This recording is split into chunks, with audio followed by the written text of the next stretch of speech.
All right. So the first thing we start by introduction. People will be happy to know who are you. Just in brief, who are you? What do you like? Things like that. Welcome, Mister. All right. Thank you. Oh, all right. In the first place, my name is Pascal Sinankwa, and a lot of people knows me on the nickname. I know, like they know me by Gentus. That is the most name that they know because I don't know what happened, but maybe it's just because of the things that I used to do. So that could hide my real name. And I'm a person who likes any kind of music. I don't choose whether it's gospel, whether it's secular. Like I go with anything as long as the mood. Like I go with the mood. Yeah, and the other thing is that I like I like uh, going around visiting new places. That is the most thing that makes me happy, and that is it. In a short, I can say that that is all about me. Yeah, That's good. That's good. You mentioned about music. Are you doing yeah. music in any way, or you are just a fan? You like to listen to music? All right. The fact is that I do music on my own. Like I rap, I sing, all that kind of stuff. So I've got my own songs too. Yeah, that's all about music. That's why I like it. Yeah. That's very good. That's very good to hear. Now, looking at the fact that Change 1.2 is looking at different issues about people's life, impact in their Mhm. life. Can you tell a little bit about how you grew up, or how did you grow up? All right. I like that. Actually, I myself, I was born in the camp. Like I've been a refugee for all my life, except maybe from now on, because I've got my new home now. But actually, I was born in Tanzania in the camp that used to be known as Mutabila. It was that is the camp in Tanzania, and then uh, we came from Tanzania to Malawi. It's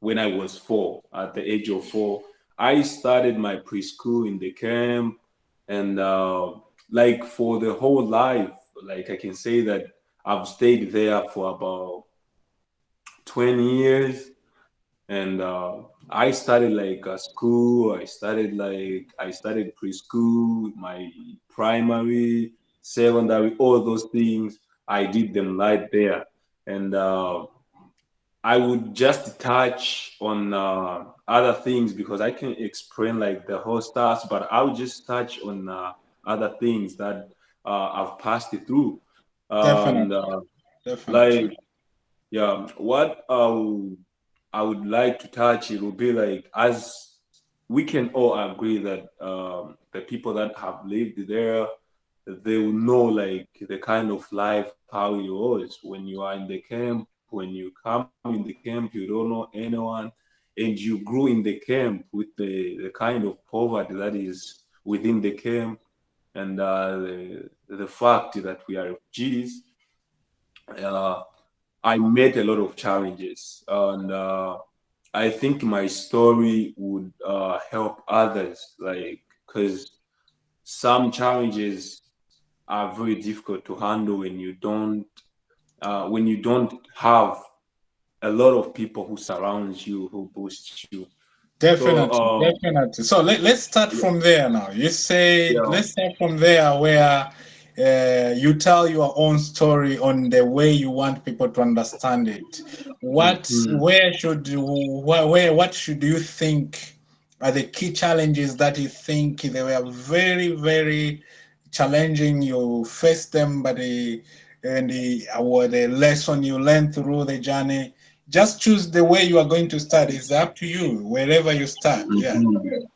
All right, like I would talk about when I was when uh when I finished like my secondary. That is where I can study because that's where I got that knowledge of understanding the kind of life that I've been living and how should I handle it.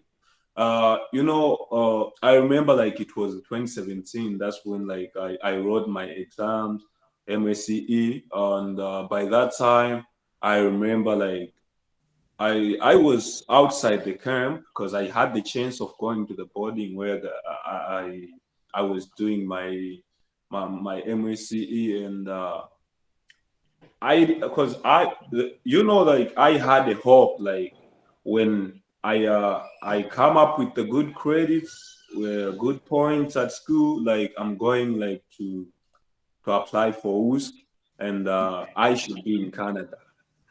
I did all those kind of sort and I tried my best and I got 13 points, which was not what I expected, but I thanked God because it was still better, like from comparing with the way the exams was at that time. Then I went in the camp. In that time, like my parents too were staying there, and we struggled a lot. We did, you know, it's something that I think like it was kind of a lesson in other way. And when I came there, I pushed, I applied for the first time, and after I applied, I I was not even on the list at the first time. Then what surprised me most was like there was a lot of people that had uh, the points that I would say that I was better than them, but unfortunately, like I wasn't taken and they were taken. So I was depressed because that is the only thing that I was working on my education. I was saying that I'll make sure that I achieve my dream, like Yeah. of make sure that they picked me and they did it. I was depressed at that moment and I was not happy. But I never gave up. I never gave up. I tried to see other ways because from that time I said that I will apply for the second time, and if I apply, I'll never ever again apply. I'll find other things to do. Then in the meantime, I say that now, do I have to sit here like financially? There was, you know how the camp is when you are 19, 18, going above, and you got nothing to do. You're done with the school, and you are just stuck in the camp, whereby you got nothing to do.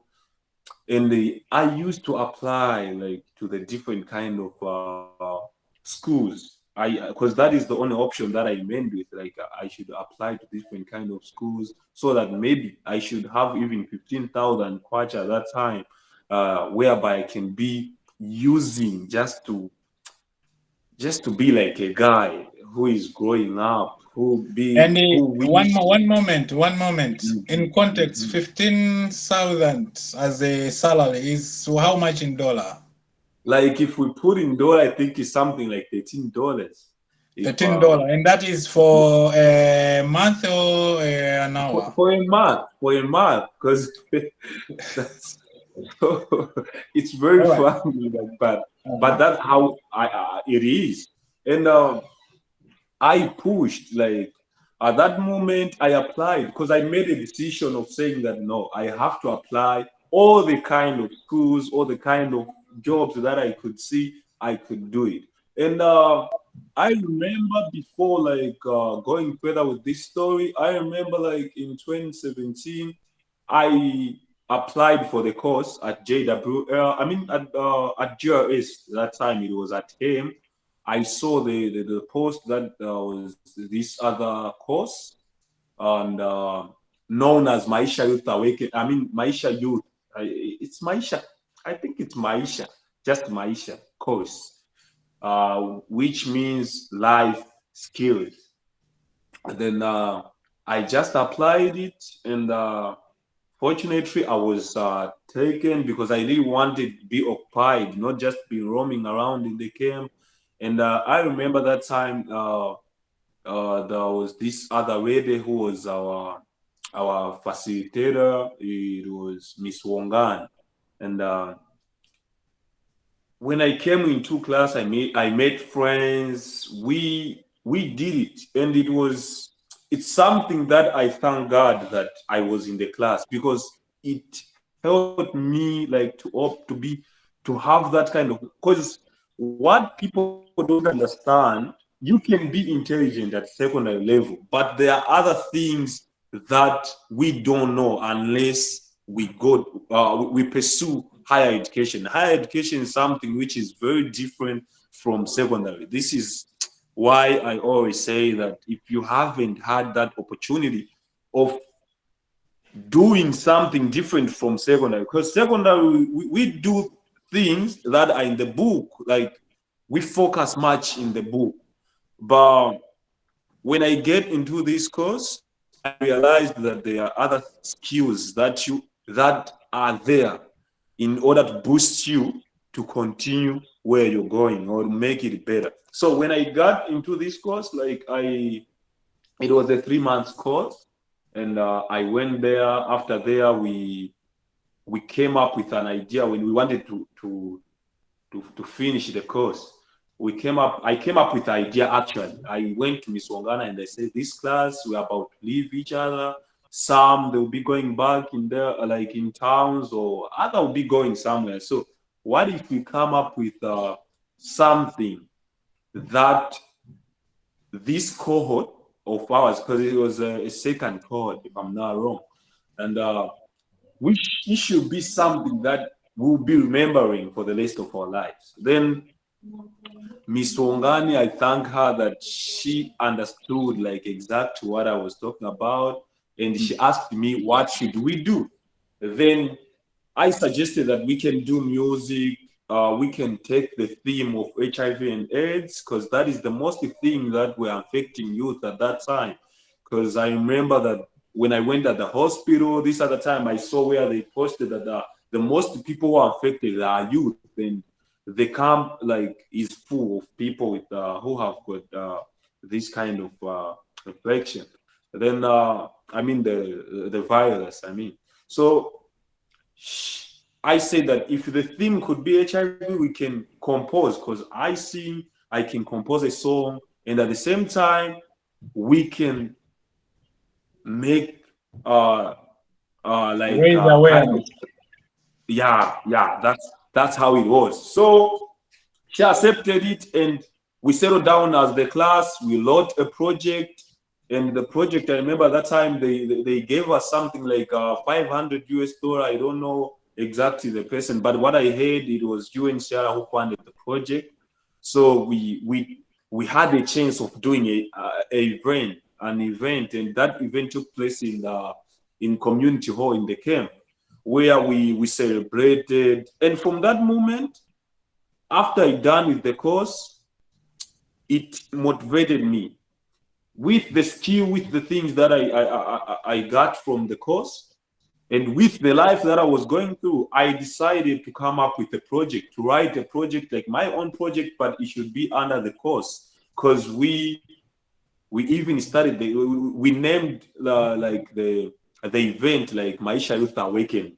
So from that moment, I decided like to write a project which was helping the youth, the talents that we got in the camp, with the theme of HIV again.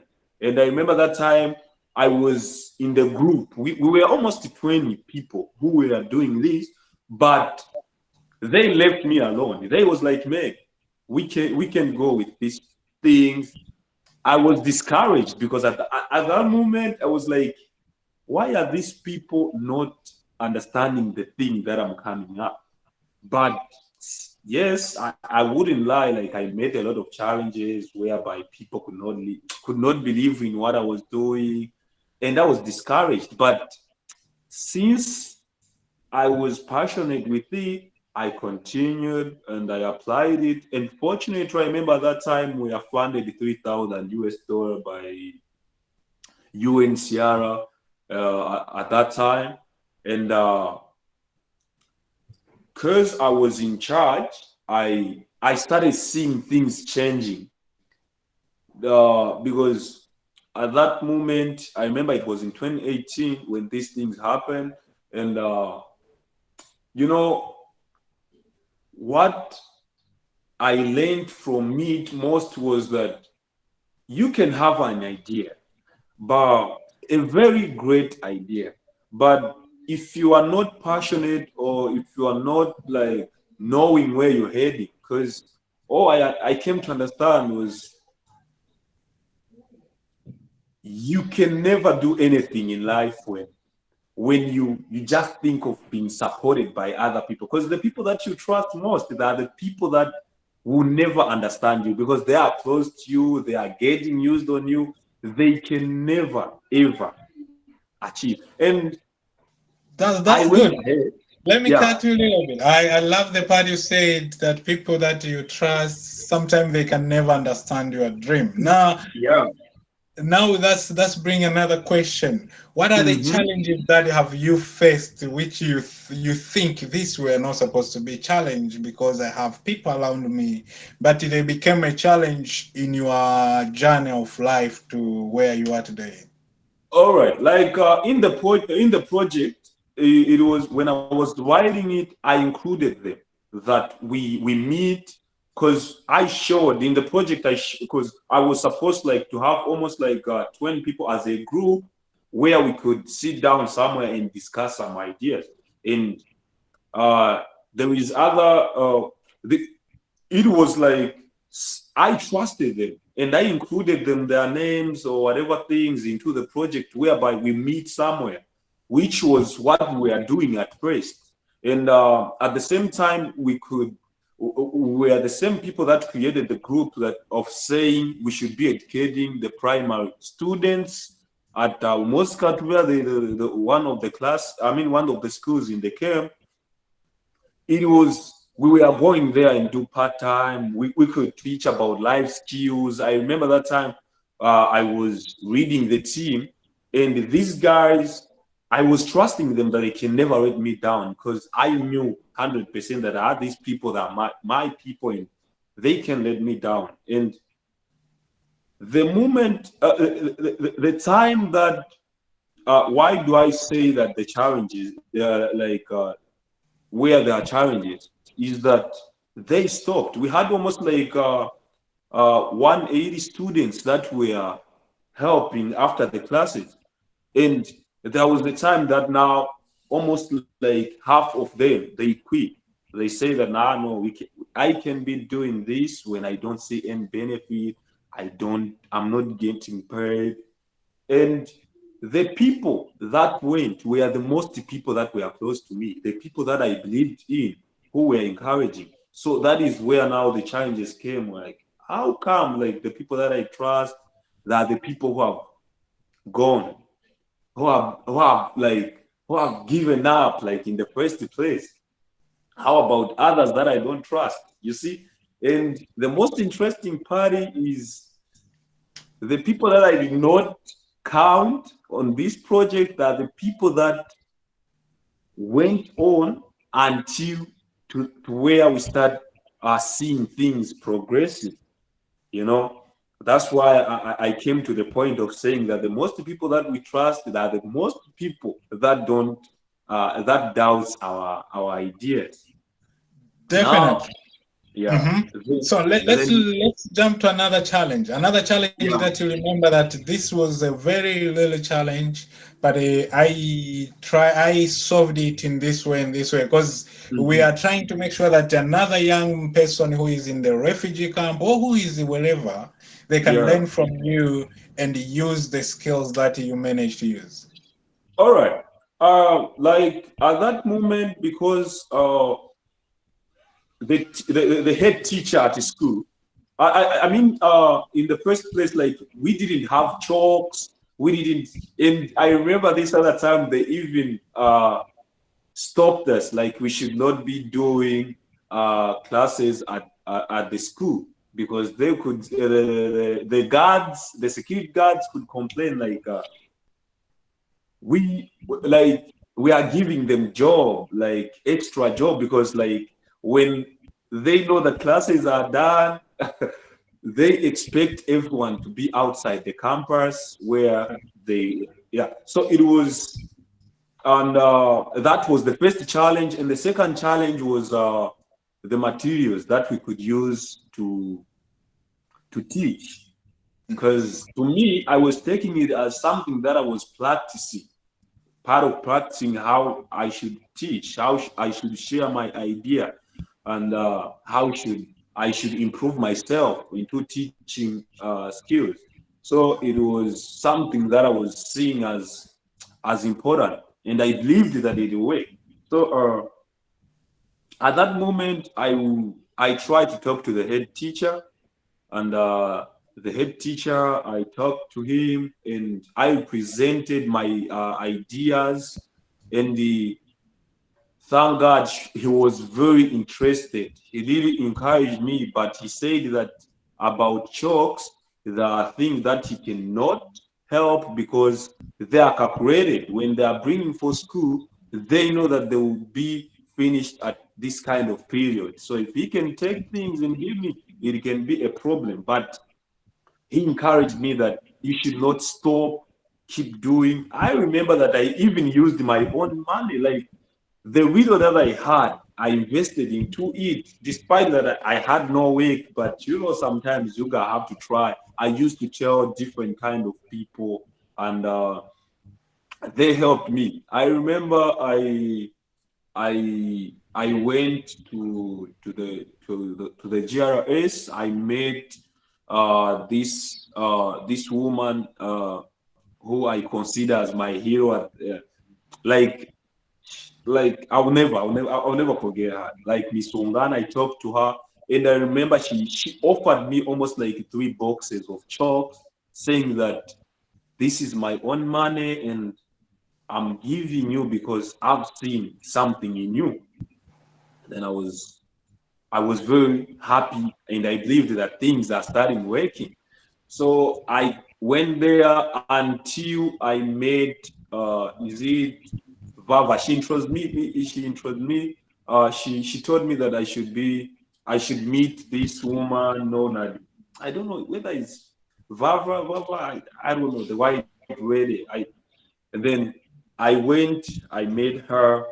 She promised me like she will present the idea to the big people at JRS, and it didn't even take long. After 1 week, she called me. She said that I need people that you are working with. I need the lessons plans should be now things that we should be seeing, because we wanted to give you enough equipment, all the things. And after 1 week, we started being in the category whereby we started receiving things. But I'm just explaining it in short, but it wasn't something easy that you could just go there and come up with all those kind of solutions. Yeah, Definitely. Now, as long as that you say it's not easy, well, how yeah. can you summarize that someone who is having something passionate about and they want to Mhm. move toward that particular goal? In a very simple summary, what can you give that person the step by step? Okay. Like exactly like the way I can tell them, there is nothing simple in this world, and other things that are made difficult to see how think, how passionate, how like I can say I'm just forgetting the way that I can use exactly someone to understand it. Actually, like in a simple way, if things are there to abstract you from where you're going, it's just something that you had to put much effort and believe. Because there is other things that we do just you are doing it because other people are doing it. But That's if you are doing something that you really think that you are doing it because you're not thinking of gaining any benefit and you want to help, it pushes you to the edges where you can go far. So I myself, I was saying that no. First, I had some targets. I have some visions. I was like, if one day I can help even three people out of the camp, it will make a change because they'll be sharing their what? Their story. And that will be part of a story. As I'm sharing right now, Miss Wongani is my story. And I will always take her as my hero. So it's something that I feel like I feel like it wasn't easy. And I thank God that it wasn't easy because it made me to overthink, to come out from my comfort zone where I knew that nothing is easy towards my vision or my dreams. So I had to push hard, and I did not stop. I remember like my father even asked me that, what are you gaining? I can see you are always making yourself, preparing things, but I've never seen you buying even a single shoe. Then I was like, no, it's just a matter of time, everything works, and I'm not targeting money at all. So that's how I can put it in a very short way that if you are someone who are about to start something, you don't have to just let it go because it will help you. It will open doors. And after that, to be honest, like there was a lot of things that started happening when I was into this because I remember the in after I finished the like when we were funded to this project, we were given a place. We were given a specific classes at secondary school where they said that no, you have to continue because when we were taking grade 8 students, and after there, the head teacher himself called me in the office and said that these kids, because at that moment before I go further, like we managed, we were given those kids who were very behind, those that in Africa we call them like they are down, they are people that don't have wisdom or knowledge, something like that. We are given those that were behind.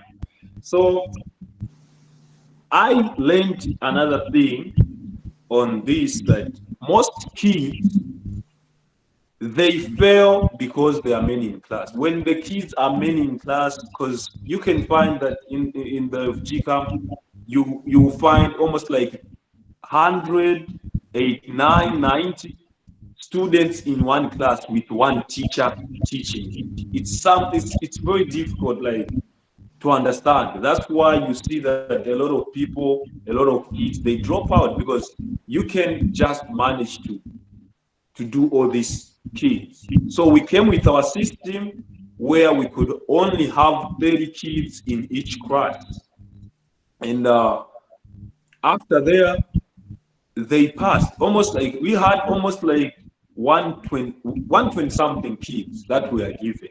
And out of 128, I still remember the number and I will never forget it. 110, they passed the mock exam for grade 8. great. And after there, I remember the headmaster congratulating me and like he said that you've done something that we did not expect it because the kids that you were given they were the ones that were very behind. So we really glad and I was really happy together with our team. We are very, it was something that I take it as something that I did in my life. And when I remember it, I'm always happy with it. Definitely, definitely. No, the time is always not going to be super good for us.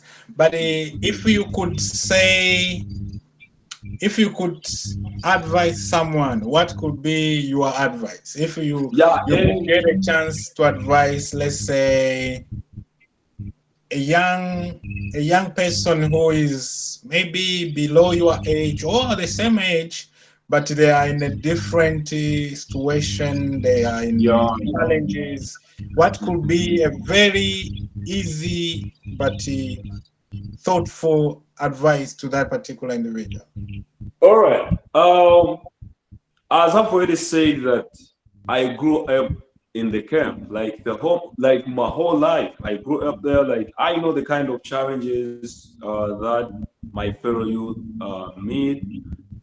It's the first thing, the things that destroy us, especially alcohol, like smoking, and engaging into other things. Like I'm talking about youth, prostitution, and you find other people exchanging their body because of money. These things are really happening, and I know it because I stayed there for so long. So it's just a matter of knowing your visions and your dream. And the other thing, you gotta have to understand that the time is always there to improve.